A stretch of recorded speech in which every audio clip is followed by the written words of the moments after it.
Russia is still unsuccessful in Donetsk region. Putin has been unable to take it for 12 years.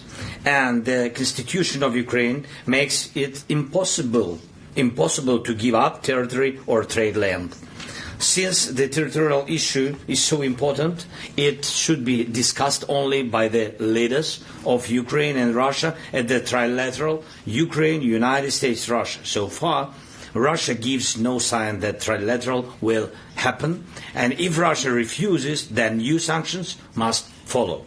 Isn't it funny, bro, how, like, you know, his excuse as to why they can't give up any territory is because it says in their constitution that they can't give up territory. Meanwhile, this fucking guy has been president for like 4 or 5 years now. He's gone beyond his term. Martial law. I just always find it so ironic, I guess, as the anarchist libertarian, that like these people, like, again, we're supposed to be on this holy mission to defend democracy in Ukraine. You know, these guys will hold their sacred texts, right? You know, so literally at times, but then at other times they completely ignore them and throw them away. Yeah. So well, that's even when he was in the meeting with Trump and he was like, oh, you didn't have any elections because of war. Like, so if I have a war, I don't have to have any elections. And he kind of like, you know, backhanded him right there. Yeah. And like Zelenskyy was like, oh, well, that you like that idea. Ha ha ha. And like tried to like kind of brush it off. But like Trump was like, oh, so all I have to do is have a war and we don't need to have elections and I can be president forever.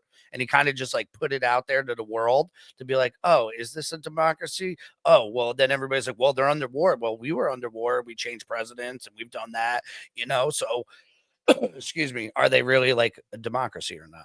Right. And it goes with any other thing too. Like during COVID, like no one cared about the Constitution anymore. They were just like, whatever, that don't mean shit. We could just make up fucking rules. You know, the governor of New York was literally just making up rules with no authority to do so when people were listening and following to them. So I think just something interesting people should keep in mind here is like these people understand that like those things are just pieces of paper and they don't mean jack shit in reality. They could just violate them at any time. I think I've always tried to stress like people need to understand that as well. I'm not saying like there's no repercussions at the right moment. So like there's no like slap. And if anything, it's a slap on the wrist, right? Yeah, exactly. I mean, these people are above the law, right? And then the first ones to tell you no president is above the law.